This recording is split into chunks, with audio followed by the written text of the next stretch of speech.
Sur les ondes du 103.1, vous écoutez Les Bontés Divines. Bon, alors, bonsoir tout le monde. Bonsoir. J'espère que vous avez passé une merveilleuse journée avec ce beau soleil.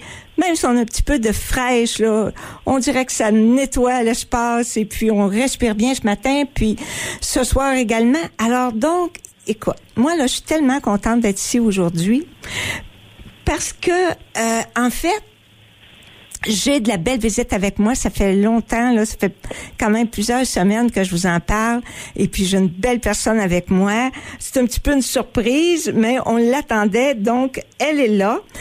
Je vais vous donner le sujet. Peut-être vous allez deviner qui c'est.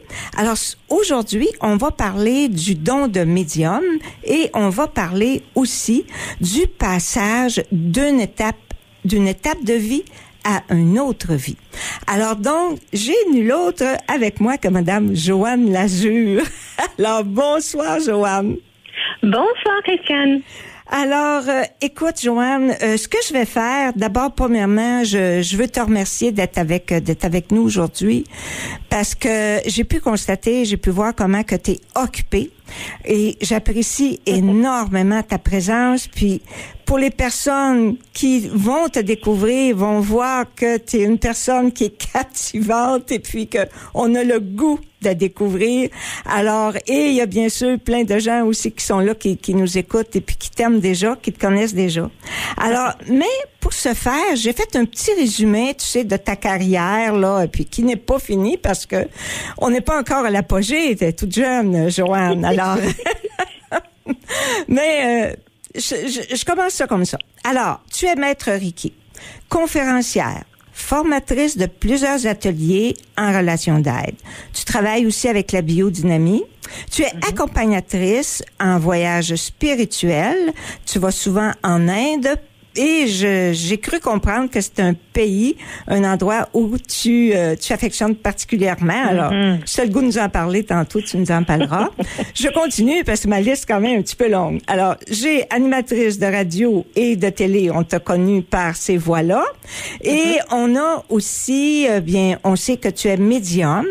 On découvre que tu es médium depuis l'enfance. Et tu es devenue, avec les années, éditrice de la maison des éditions Silavie. Tu es auteur à succès de plusieurs livres et de CD. Et d'ailleurs, j'en profite tout de suite pour vous donner son site. Parce que d'abord, il est simple, il est facile à retenir. Moi, j'aime ça quand c'est comme ça, là. www.joannelazure.com. Regarde bien, on se casse pas la tête. C'est ça, c'est elle. Joanne avec un H, 2N, et puis Lazure avec un Z. Alors donc, www.joannelazure.com.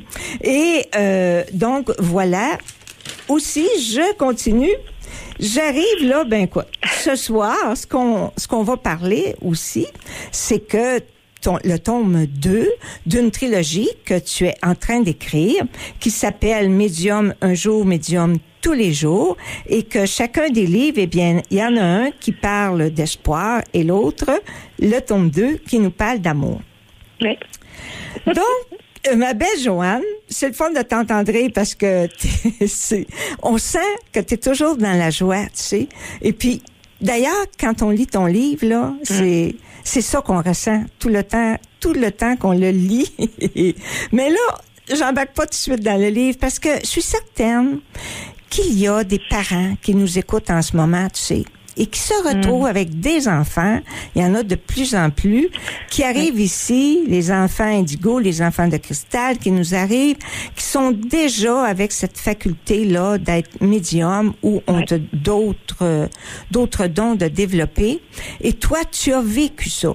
Oui. Et moi, là, pour, tu sais, les parents, là, souvent, j'ai vu des parents qui sont un peu démunis devant ça.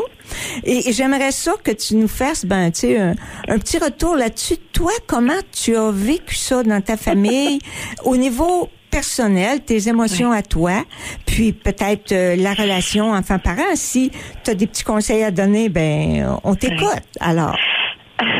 Merci Christiane pour l'invitation d'une part. Bonsoir tout le monde. Alors, je suis très, très, très heureuse de renouer avec la radio aujourd'hui.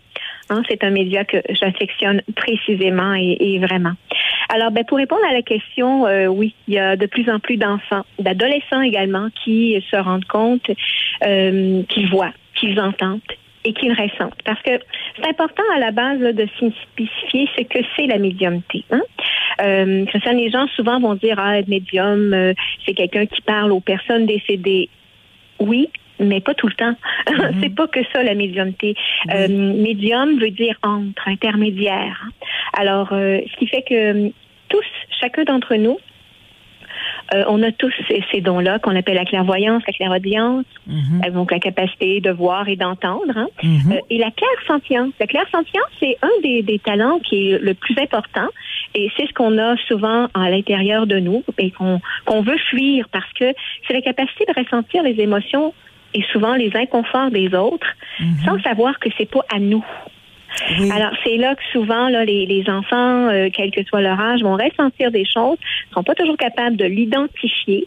Et à partir de ce moment-là, évidemment, clairvoyance, clairaudience, clairsentience, médiumnité par la suite, qui nous permet peut-être, oui, d'établir ou du moins de pas de créer, mais d'établir un contact avec une personne vivante ou décédée, qu'elle soit à côté de nous, qu'elle soit au bout du monde, ça change pas. Et éventuellement, le dernier don qu'on appelle le don spirituel, qui est la guérison. Mais attention, c'est un terme. Libération, bien-être, ça fait du bien à la personne. On apporte du bien-être à la personne. Alors, on est de plus en plus conscient qu'il y a des jeunes qui ont ces ressentis, ces perceptions-là, qui savent pas toujours quoi faire avec ça. Et nous, quand on est adulte, on se rend compte qu'on a tous eu un épisode quand on était enfant où on a eu peur. Oui. On a vu quelqu'un au pied du lit. Ça m'est arrivé un jour, j'avais peut-être comme 7-8 ans, quelque chose comme ça. On habitait un appartement au 2e étage. Et en plein milieu de la nuit, quelqu'un a cogné à la fenêtre.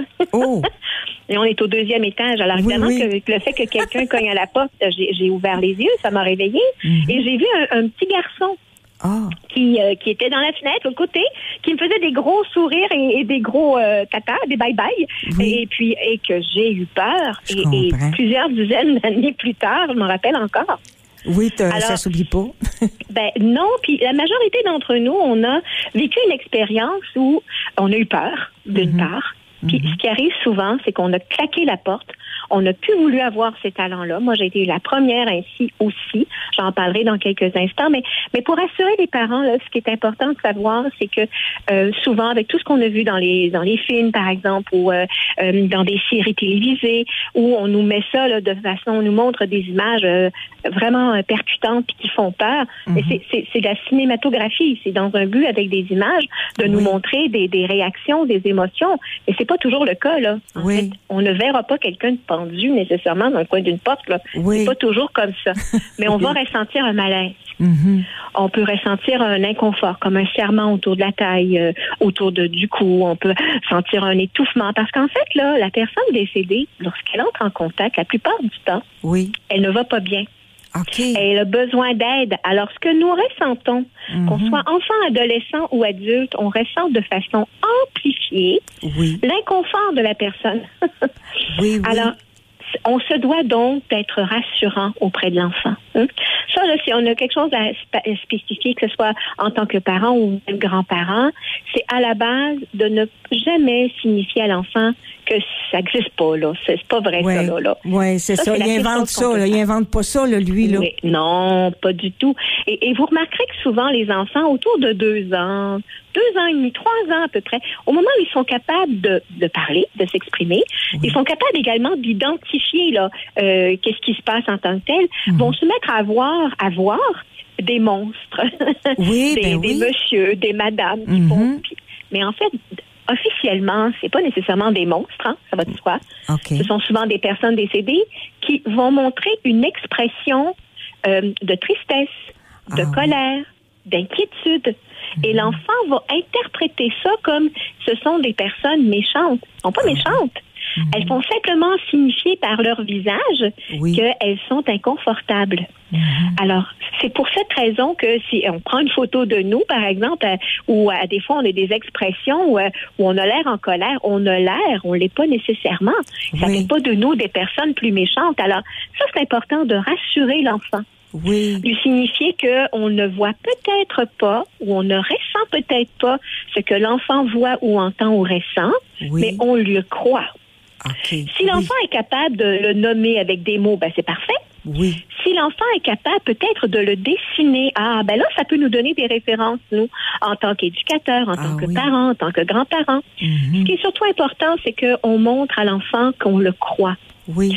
Et que peut-être que ça nous est arrivé, nous aussi, quand on était enfant. Et peut-être qu'on peut signifier que, moi aussi, ça m'est arrivé. Puis, alors, rassurer, peut-être caresser, réconforter l'enfant. Oui. Et à partir de ce moment-là, déjà, c'est comme... ça fait souvent plus peur aux parents qu'à l'enfant. Oui. Soyons très honnêtes. Oui.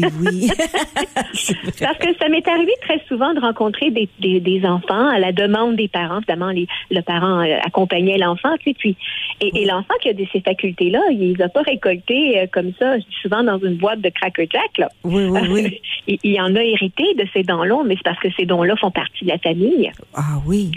Ah ben oui, alors souvent maman, papa, peut-être même les deux, ou grand-maman, grand-papa, ça va pas plus loin que ça, là. Oui. Et qu'est-ce qu'ils ont fait, eux, avec leurs talents et leurs dons? Christiane, tu sais très bien que la plupart les ont bloqués. Oui. Ils n'en veulent pas de ça parce que ça fait peur. Oui, ça fait peur, c'est déstabilisant, mais il faut juste se rappeler d'une chose. Puis ça, là, si on est capable de juste se rappeler de ça, qu'au moment où on sent une présence, on peut la sentir par une odeur, on peut la sentir parce qu'on se sent un peu touché, ou on sent que c'est plus frais autour de nous. Ce genre de perception-là. En premier lieu, là, calmons-nous, respirons par le nez et rappelons-nous que ce que nous ressentons n'est pas à nous. OK. Mais on le ressent de façon amplifiée et ça appartient à la personne. Alors, si on est capable de dire, OK, là, je sens que quelqu'un, on va tous se calmer, je peux allumer une petite bougie, je peux peut-être allumer un bâton d'encens, ça peut signifier que je vous ai senti, je vous ai entendu, je vais faire de mon mieux. À partir de ce moment-là, la personne qui est en contact, elle se sent rassurée, vous vous calmez. Oui. Puis ça finit, c'est une phrase qu'on entend souvent, mais c'est le fait, ça va bien aller. Oui. Parce que, au fond, on s'est tous sécurisés là-dedans. C'est ça. Oui. Oui, c'est ça. C'est pas magique. C'est pas compliqué. Non. Mais quand on s'en rappelle, puis c'est un peu beaucoup dans ça que j'enseigne dans les ateliers, dans les conférences, au travers de mes livres, histoire de dédramatiser. Oui, parce que l'enfant qui se sent compris puis accueilli dans ce qu'il vit, ça va le rassurer. Puis le parent, lui, peut-être que dans une vie antérieure, pourquoi il a eu peur, c'est qu'il a peut-être dans une vie antérieure vécu des moments difficiles à ce moment-là. C'est peut-être des raisons pour lesquelles on a bloqué. Tu sais, la voyance, mettons, parce que moi, la clairaudience s'est développée avant la voyance. Puis j'ai compris à un moment donné, là, je me suis vue déjà sur un bûcher. Fait que là, tu te dis, OK, je m'étais fait brûler les yeux. Alors, la voyance, là, tu comprends, j'ai mis ça de côté. Mais j'ai développé d'autres dons. Mais c'est que aussi, quand on a peur, tantôt tu disais, tu sais, les parents l'ont probablement vécu. Mais si t'as peur, tu veux l'oublier. Alors, il s'en rappelle pas. Mais l'enfant est là pour venir leur rappeler. C'est ça que tu dis, là. Tout à fait. T'as tout à fait raison. Puis, effectivement, c'est une réalité, puisque quand on commence, je dirais, à s'informer à tout ce qui touche l'aspect spirituel, là, il y a tellement de différentes approches. On réalise que, évidemment, ça nous fait du bien de sentir qu'on sent qu'il y a quelque chose qui se réveille à l'intérieur de nous, bien entendu. C'est comme une plante qui choisit de faire des fleurs, tout à coup, elle se sent épanouie. Faire des fleurs pour un humain, c'est de développer les dons psychiques ou les dons spirituels. Il y en a 5, on se rappelle, clairvoyance, clairaudience, clairsentience, médiumnité et guérison. Évidemment, c'est un terme, la guérison, là. Et ce qui est intéressant, c'est que quand ça se réveille, ces facultés-là, ça réveille également souvent quelques souvenirs et mémoires. Que ce soit de l'enfance, que ce soit de la naissance ou encore de vie précédente, bien entendu. Oui, c'est ça. Il y a des outils, en tout cas, toi, je le sais pas, là, je l'ai pas écouté, mais j'ai vu que tu avais un conte de fête en CD et j'ai juste lu, je sais pas si tu veux que je prenne 2-3 quelques secondes, ça prendra pas même pas 2 minutes. J'ai trouvé ça tellement beau comment tu le présentes, puis ça donne aux gens l'idée de lorsqu'on te lit, comment c'est agréable et comment on embarque rapidement. Puis quand on commence un chapitre, je vous le dis, là, il faut que tu ailles jusqu'au bout. Puis là, faut pas que tu commences un autre après parce que tu vas te coucher tard. Moi, je l'ai dévoré, tu sais. Justement, j'ai une amie ce matin qui me disait je commence aujourd'hui, le jour 1, la lecture, et je lui réponds en texto, bonne chance, parce que tu sais, quand tu commences un chapitre ou un livre, tu veux pas le finir. Oui, c'est ça. Alors ici, ça dit Jolia, l'enfant des étoiles. C'est un conte pour petits et grands. Cette histoire que tu as reçue en canalisation, s'adresse à tous ceux et celles qui, grands et petits, souhaitent se rappeler d'où ils viennent. Ça, tu sais, c'est tellement important quand on sait, moi je dis souvent, quand on sait qui on est, on sait où est-ce qu'on s'en va après. Oui, tu sais. Et ça m'a frappé, cette phrase-là. Puis là, en tout cas, à un moment donné, tu commences, je dirai pas tout, mais ça dit, un soir, après s'être endormi, Jolia fait un merveilleux voyage quelque part dans les étoiles. Oui. Et il redécouvre ses amis de toujours. Oui. Et là, ça continue, ses gardiens du temps, etc. Alors, vous voyez, on sent vraiment, mais même dans ton livre, on embarque comme ça, là. Déjà, en partant, là, tu sais, on sent les nuances, là, et oui, t'allais dire, je t'ai coupé. Ben oui, en fait, ce conte-là, parce que c'est une histoire, puis à la base, ça c'est devenu un peu, je dirais, mon conte spirituel, dans le sens que Jolia pour Joanne, Sylvia pour Sylvie, qui est mon amie, qui était ma sœur, en fait, qui était ma cousine, d'une part, qui était aussi ma meilleure amie, qui est décédée à l'âge de 33 ans. Donc, c'est une des personnes que j'ai vues mourir à l'avance, à cette 33e année qui a changé ma vie, bien entendu. Oui. Et justement, c'était à moi un tournant important de ma vie. Oui, c'est ça. J'avais effectivement, donc j'avais changé ma vie, mais j'allais changer drastiquement ma vie. Puis un samedi soir à 11h, j'ai eu l'intuition de m'asseoir devant l'ordinateur et puis pour écrire. Et puis à cette époque-là, j'écrivais pas comme j'écris maintenant, les livres, etc. Je me suis assise à 11h, puis je me suis mis à écrire. Okay. Et ça s'est écrit tout seul jusqu'à la première partie. À la fin de la première partie. Donc, Jolia, qui est une enfant de 8 ans, qui découvre les gens qui sont malades, qui sont vieux, il y a de la violence, il y a de la souffrance sur le plan terrestre. Et puis, elle est comme seule, l'impression qu'elle est seule parce que les adultes ont oublié, les enfants autour d'elle également. Puis, elle fait comme, mais qu'est-ce que ça fait de rester ici? Alors, elle s'endort. Okay. Et puis, ça, c'est le premier chapitre, en fait, le premier volet. Oui. Et la semaine après, à 11h, le soir, samedi soir, c'est une belle heure quand même pour écrire, j'ai écrit la suite.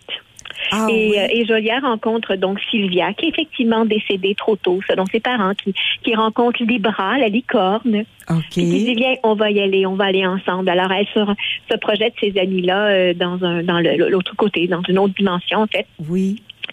Et près d'une chute où elle rencontre les 24 sages du temps. Et puis, qui lui dit, écoute, peut-être que toi, il appelle jolie fille, en fait, peut-être que tu trouves ça difficile sur le plan terrestre, mais rappelle-toi que tu es venu montrer aux gens, tu es venu rappeler qu'ils ont une étoile au centre de leur être. Et que, par exemple, on parle le 24 décembre, à la nuit de Noël, lorsque l'étoile brille au firmament, tu pourras te rappeler que tu peux allumer cette étoile à l'intérieur de toi. Donc, c'est intéressant parce que, ça demande de tout temps, d'une part, et puis, il y a une élève, entre autres, qui est dans une formation que j'avais donnée d'une journée dans la région de Granby il y a quelques temps de ça, qui était enceinte et qui me dit, moi, si c'est une petite fille que j'ai dans mon ventre, c'est sûr que je vais l'appeler Jolia. Et c'est ce qui s'est passé. Alors, je trouvais ça très touchant. Puis en même temps, c'est pour petits et grands. On s'en rappelle. Je rappelle aux gens aussi que si on va sur ton site, www.joannelazur.com. Tu as aussi une boutique en ligne. Et donc, si jamais les gens veulent se procurer des livres que tu as fait avant ou ce fameux CD qui a l'air tellement beau, là, alors c'est possible, hein? Alors, tout est là, oui, exact. Bon. Alors, donc, écoute, là, on arrive au livre, OK? Et on arrive à la trilogie que tu es en train d'écrire. Il y en a d'autres, là, sûrement, j'ai juste par les titres, là, je sais que c'est des beaux livres. Mais là, celui-là, on arrive au tome 2. Il y a eu un tome 1 avant.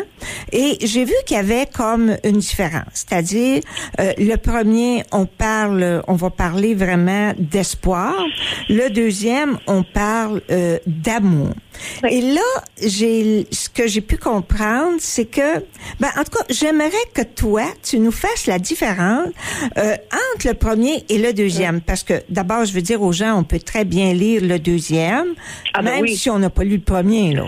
Oui, OK? tout à fait. Mais si tu trouves le premier bien passionnant, va lire le deuxième bien passionnant, va lire le premier, parce que vous faites l'inverse, là. Et donc, peux-tu nous dire qu'est-ce qui t'a amené? Pourquoi la différence entre l'espoir et l'autre, l'amour? Oui.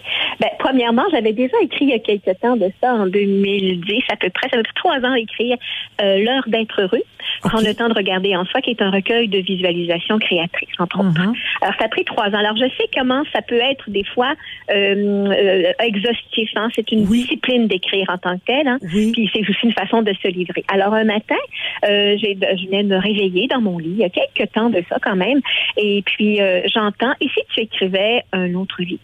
Ah bon? Pas sûr du tout, parce que je sais ce que c'est. Et puis, mais qu'est-ce que j'écrirais? Et là, j'entends à l'intérieur de moi un livre sur la vie après la vie. En racontant des histoires. Okay. Ça m'accroche, parce que moi, je suis une raconteuse d'histoires, comme Centrelus. Et là, je fais oui, vraiment. Puis, et là, j'ai entendu, et le titre serait Manuel un jour, médium un jour, médium tous les jours, manuel pratique du semeur d'espoir. C'est ça. Je me suis levée et j'ai dit oui à ça. Le titre m'accrochait. Et c'était dans un but, effectivement, de raconter des histoires, mais pour signifier, non pas convaincre qui que ce soit, mais de réaliser que la vie se poursuit de l'autre côté. Oui. Que c'est pas une croyance, comme on a parlé ensemble l'autre jour, puis c'est pas une croyance, pour toi, c'est vraiment un fait, là. Oui. Hein? Mais souvent, effectivement, Christiane, on me pose la question à savoir, est-ce que toi, Joanne, tu crois à la réincarnation? Oui. Et je réponds toujours, je n'y crois pas. Pour moi, c'est une réalité. C'est ça. Alors, évidemment, je ne sais pas de convaincre qui que ce soit. Une amie dernièrement qui me disait, Joanne, des collègues de travail, en fait, un parent était décédé, puis se sont mis à parler entre eux de la vie après la vie ou de la mort, etc., des funérailles, etc. Puis, elle me disait, mais est-ce que tu as pensé à ça? Puis, elle me disait, mais comment ça se fait que tu connais ça? Ben, mon amie, elle est auteure, elle est médium de naissance, et puis là, tout le monde a comme, je dirais, reculé un peu. Et elle a répondu, écoutez, lisez son livre. Je ne sais pas de vous convaincre. Je veux juste que vous sachiez que son livre arrive à point pour justement signifier que la vie se poursuit autrement, dans une autre forme, dans un autre plan de conscience, et surtout que si un jour on veut être en paix, parce que c'est souvent ce qu'on dit, hein, que ton âme soit en paix, repose en paix, mais si on est torturé ici, en ce moment, dans cette vie-ci, on sera pas mieux de l'autre côté. Ça, c'est certain. Et c'est un peu ça, le livre Médium un jour, Médium tous les jours, manuel pratique du semeur d'espoir, de signifier que l'espoir, c'est on souhaite tous un jour être bien et être heureux.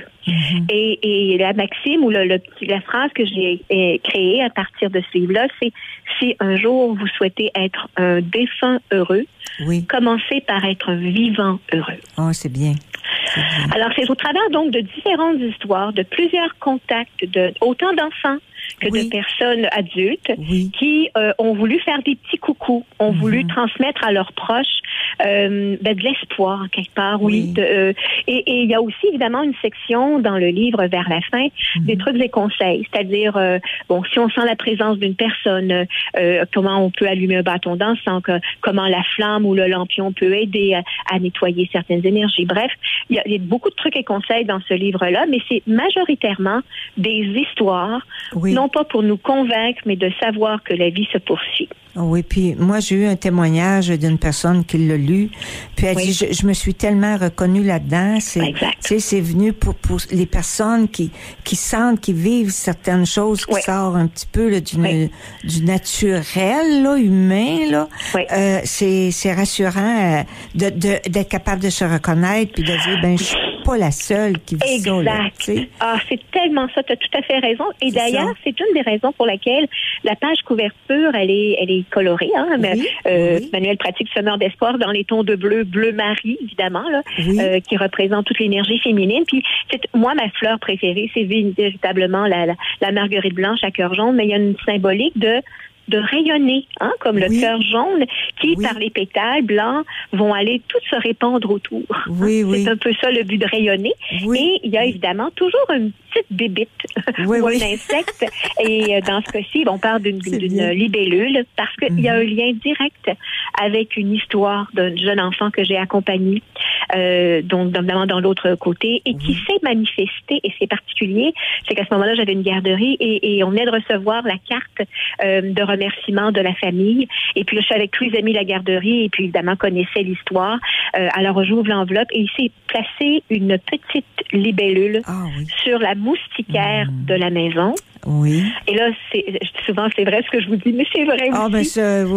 Vas-y. Tous les enfants ont salué Gabriel, puisque dans le livre, il s'appelle Gabriel. C'est pas son vrai nom, mais évidemment, je camoufle un peu, là, mais tous les enfants, et à ce moment-là, on était 8, ont touché du bout du doigt la libellule. Elle s'est laissée toucher. Évidemment, on savait que c'était pas notre ami Gabriel, c'était une représentation. On s'entend, là. Et une fois que tout le monde y a touché, on lui a dit, c'est beau, Gabriel, tu peux t'en aller, tu peux être libre. Et la libellule s'est envolée. C'est magnifique. Alors, c'est magnifique. C'est pour cette raison que il y a toujours un insecte sur la page couverture, évidemment, en lien avec une histoire dans le livre, bien entendu. Parce que ton tome 2, c'est un papillon. Un beau monarque. Un monarque, c'est important. Exactement ça. Évidemment, en lien avec une histoire. Et le premier livre, se termine avec le décès de mon père. C'est ça, là, j'arrivais parce que il y a toute une coïncidence. Le premier, tu as le décès de ton père et le deuxième, tu débutes avec le décès de ta mère, l'accompagnement de ta mère. Là. Oui, tout à fait.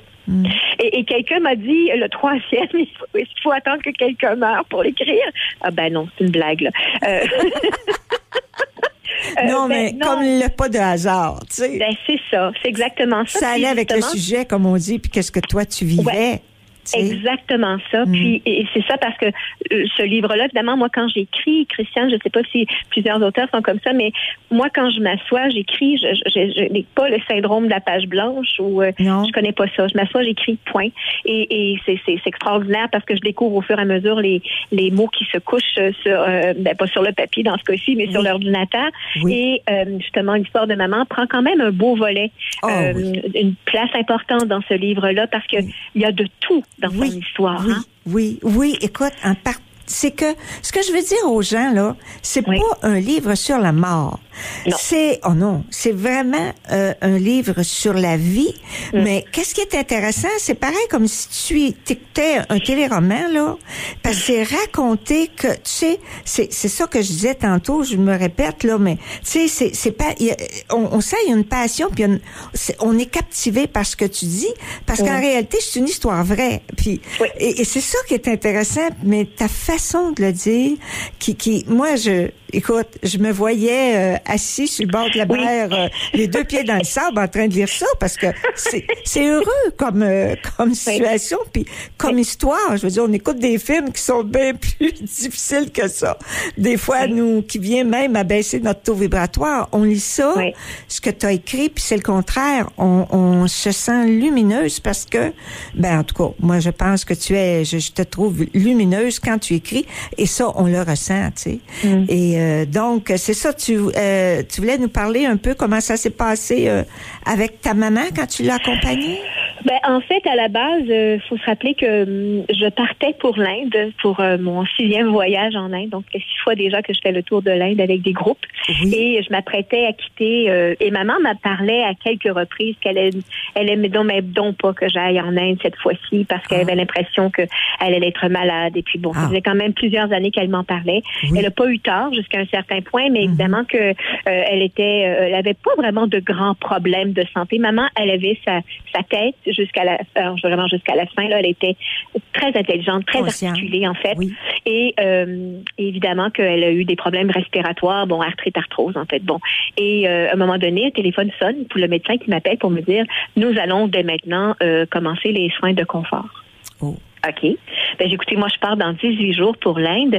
Ça serait fun qu'on attende peut-être mon retour. Et le médecin me répond, écoutez, d'ici à peu près 5 jours, ça sera terminé.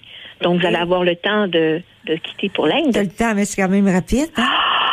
Là, je fais, attendez, là, êtes-vous au courant que ce que vous venez en train de me dire, que ma mère va mourir dans 5 jours? Pourtant, elle est bien, là. Oui. Elle n'est pas souffrante, là. Jamais j'ai entendu.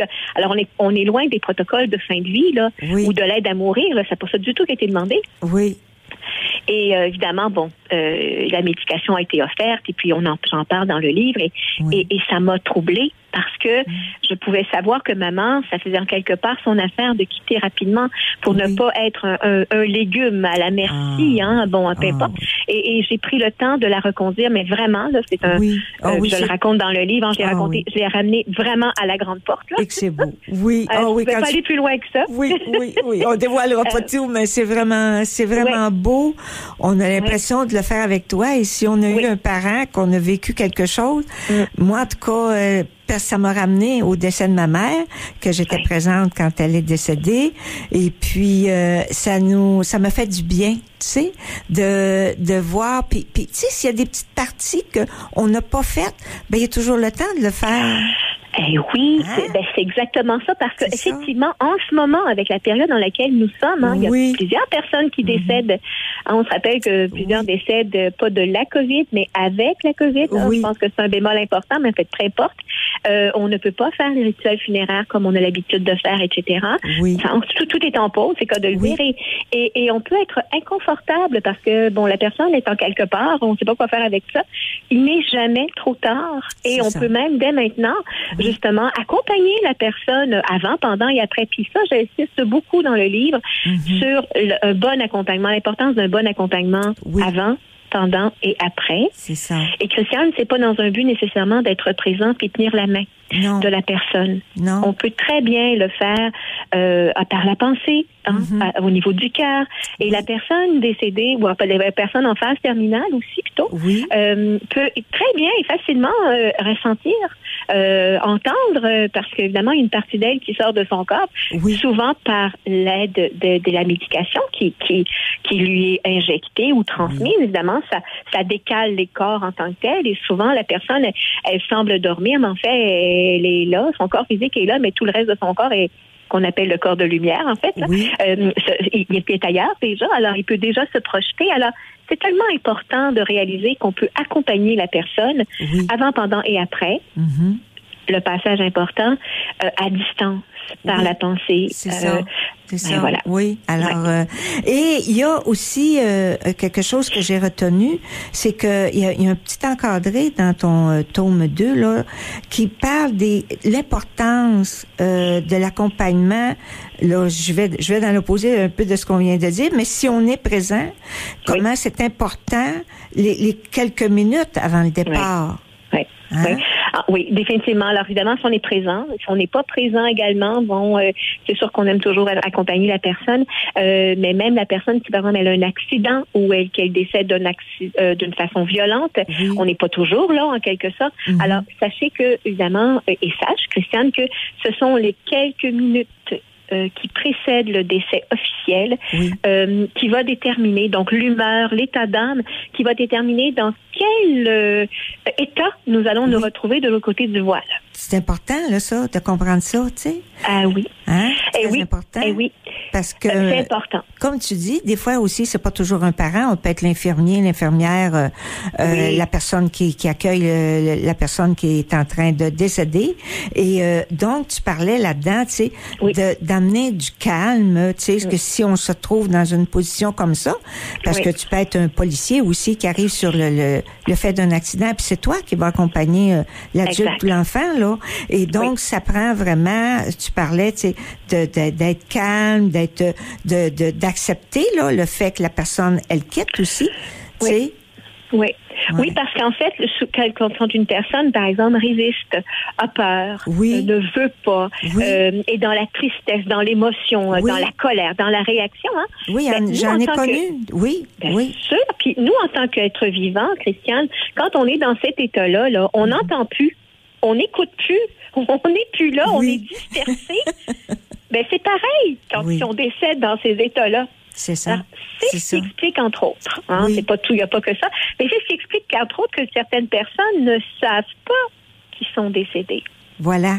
Puis là, moi, j'arrive à l'histoire d'Adèle. C'est toi qui arrives à l'histoire d'Adèle parce que là, j'avais sorti des thèmes et dont celui ici, moi, ce qui m'avait frappé, c'est qu'une personne qui vit un traumatisme avant le décès ou même si c'est longtemps avant le décès, on a Adèle qui, elle, était une fille mère dans l'époque où ça se faisait pas. C'était le plus gros péché mortel, c'était de faire l'amour. Alors, là, il y a quelque chose qui s'est passé là-dedans, là.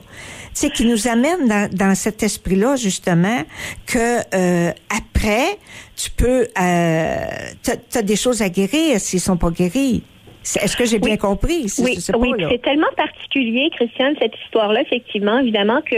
mais on ne la racontera pas toute. On va la laisser le découvrir. Exact, mais c'est surtout aussi parce que il n'y a aucun lieu qui est nommé. Hein? Alors, jamais personne va être en mesure d'identifier parce que c'est quand même un endroit au Québec, d'une part. Okay. Et c'est un endroit qui était très, très habité encore. Okay. Parce qu'effectivement, c'était une résidence, donc, assez cossue. Mm-hmm. Et on y accueillait les filles mères. Et évidemment, cet endroit-là est maintenant rendu un gîte ou un genre de bed and breakfast. Et j'étais avec mon équipe et j'allais pour une série de conférences dans la région. Et puis, on est arrivé là-bas, on était accueillis par la bonne qui était décédée, mais qui nous ouvrait la porte. Que toi, tu voyais, là. Que moi, je voyais, mais que aussi quelques de mes collègues voyaient aussi. Oui. Et quand on est arrivé dans notre chambre, on a entendu débouler, mais là, je l'ai dit correct. Alors, régulièrement, il y a quelqu'un qui déboulait les escaliers, mais il n'y avait personne. Ah oui. Oh mon Dieu. Alors, c'est là que j'ai découvert qui a déboulé. Et pendant que j'écrivais l'histoire d'Adèle, là, on parle de quand même, je dirais, plus de 10 ans après, je me rendais compte que pendant que j'écrivais son histoire, elle était tout près. Et j'ai pleuré avec elle, j'ai revécu les événements et j'ai réussi, puis je l'explique dans le livre d'ailleurs, que pendant que j'écris l'histoire, je pleure et je peux vous dire que oui, elle a véritablement vécu tel traumatisme, c'est ce qui l'a amené dans notre dimension. Et ça m'a pris du temps avant de revenir de cette histoire-là parce que j'ai vraiment vécu en direct le décès après. Elle était décédée depuis près de 100 ans. Oui, mais toi, tu l'as vu. Oui, je sais ce que c'est. Oui. Et elle se sentait tellement libérée. Et moi, j'étais tellement heureuse d'avoir participé à ça. Oui. Et puis, c'est une histoire, mais c'est une vraie histoire. Oui, c'est ça. C'est ça. Ouais. C'est que aussi, quand ton don, c'est ta faculté, c'est que elle s'est tellement développée que d'ailleurs quand on le lit, à un moment donné, on ne sait plus là si t'es là pour vrai ou parce que on l'oublie, que c'est dans une vision. Moi, en tout cas, cette partie-là, vraiment, ça me faisait ça, tu sais.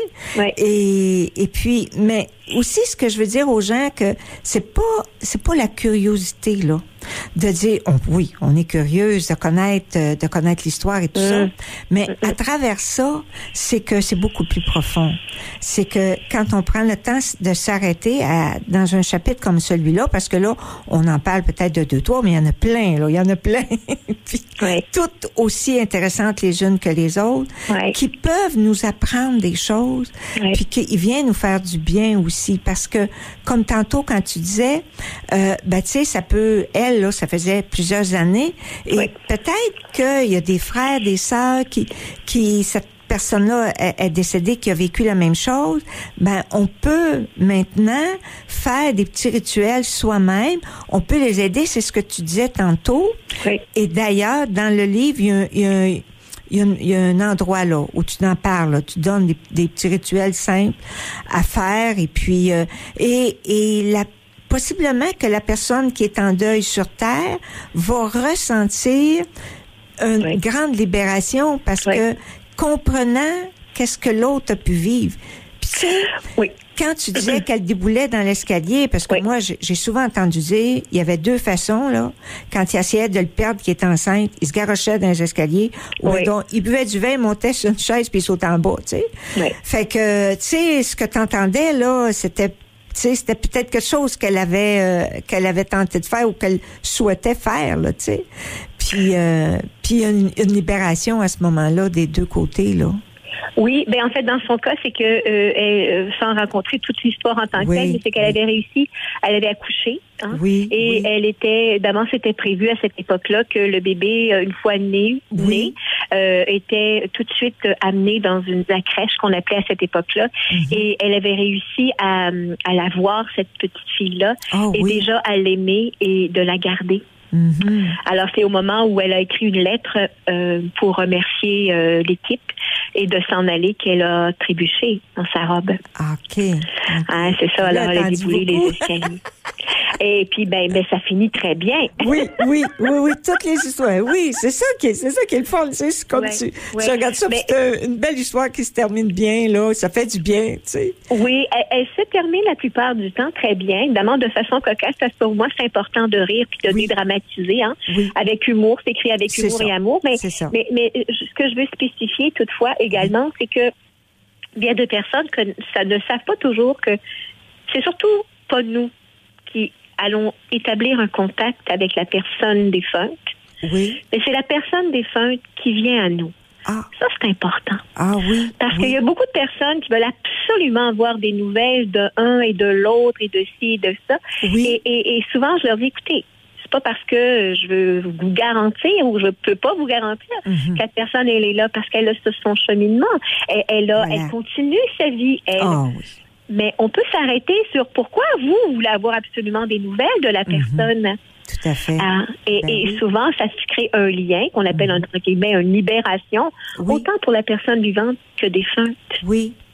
Oui, parce que si la personne vivante ouvre, comme on dit, l'autre, elle peut se présenter là, à ce moment-là, elle va accepter de parler, tu sais. Oui, et la bonne nouvelle là-dedans, c'est que si une des deux personnes, donc qu'elle soit vivante ou décédée, fait un cheminement, des prises de conscience, des libérations, ça a une incidence et un effet sur l'un et sur l'autre. Oui, voilà. Et ça, c'est la bonne nouvelle. Oui, ça m'amène à une question. Est-ce que tu penses qu'il y a de l'autre côté des êtres qui seraient disponibles comme nous ici sur Terre, mettons comme toi, t'es médium, t'es accompagnatrice après la vie. Est-ce qu'il y en a de l'autre côté qui aurait comme cette mission? Est-ce que c'est quelque chose... Oui. En fait, il y a un film ou un livre, entre autres, qui existe. Peut-être que les auditeurs l'ont déjà vu ou peut-être que ça pourrait être intéressant de fouiller. Ça s'appelle, en fait, c'est un film qui s'appelle Nosso Lar. C'est un film portugais qui a été fait au Brésil et en français, ça s'appelle Notre demeure. OK, oui. Et c'est un livre qui a été fait donc sur les bases de notes de Chico Xavier, en fait, qui est un médium brésilien, qui est décédé maintenant, et qui nous montre très bien, effectivement, que de l'autre côté, dans l'autre dimension, il y a des êtres qui aident et favorisent le passage des âmes. Voilà. Mais oui.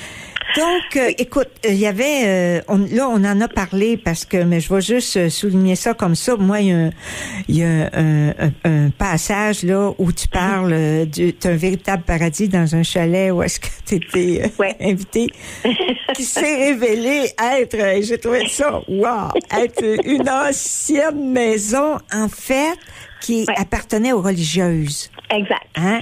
Et ça, on dévoilera pas trop parce que c'est vraiment intéressant. Vraiment, vraiment. Puis il y en a comme ça beaucoup aussi. Je sais pas si tu veux amener quelque chose un peu là-dessus, là. En fait, c'est que cette histoire-là, parce qu'elle est quand même assez longue, effectivement, c'est une résidence secondaire qui appartenait à des religieuses d'une communauté, puis que des amis avaient fait l'acquisition.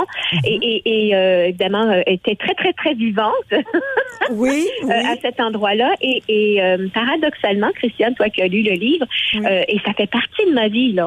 Régulièrement, quand on dit médium un jour, médium tous les jours, là, c'est vraiment ma réalité, là, tout le temps. Oui. Et là, cette journée-là, cette soirée-là, cette nuit-là, je n'en voulais plus de ces dons-là. Ah oui. J'étais paniquée, j'étais fatiguée, j'étais tannée. Je voulais même pas me lever pour aller aux toilettes de l'autre côté du corridor. C'est vrai. Alors, c'est aussi dans un but de signifier qu'à l'occasion, ça peut être très impressionnant pour certaines personnes, mais c'est aussi un rôle, il y a une responsabilité là-dedans. On se doit d'être saine d'esprit et avoir une discipline de vie. On fait pas ça juste pour le fun. C'est ça. Oui, puis que des fois aussi, ça peut être dérangeant, là. Tu sais, c'est exigeant. Tu sais, parce que c'est 24 heures par jour, là. Tu sais, dans le fond, parce que ça peut être une nuit, tu dors, tu rêves, puis tu te réveilles, mais t'es de l'autre côté, puis alors c'est sûr que c'est de vivre avec ça, et puis quelqu'un disait, ben écoute, quand on est choisi pour une mission, il y a rien à faire, on l'a.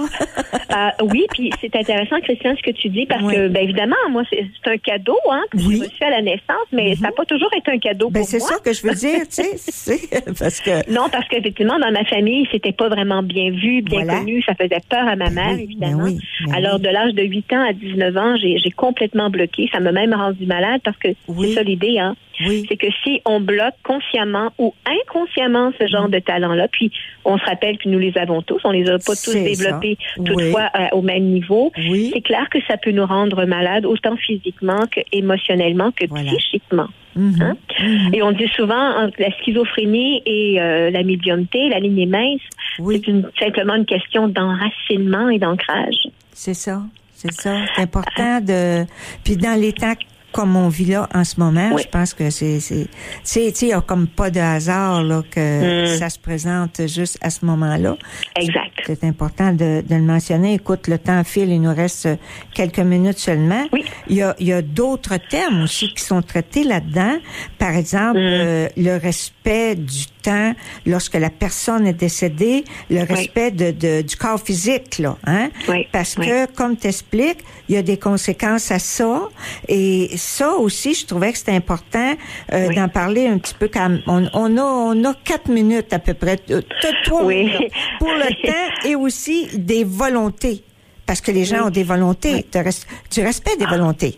Tellement, c'est tellement important. Comme tu dis, évidemment, effectivement, on se rappelle qu'à une certaine époque, on exposait le corps pendant 3 jours, 3 jours et 3 nuits. Voilà. Alors, avant la crémation, nous devrions être attentifs à ne pas faire la crémation du corps avant 3 jours. Alors, évidemment, dans le livre, je l'explique très bien. Là, c'est technique en quelque sorte, mais c'est bien expliqué dans le sens pour que ça soit cohérent et que ça soit simple. Donc, ça, c'est une chose. Évidemment, c'est important également de disposer des cendres adéquatement, avec un élément de la terre et pas spécifiquement toujours dans un crémarium ou dans une niche. C'est très intéressant.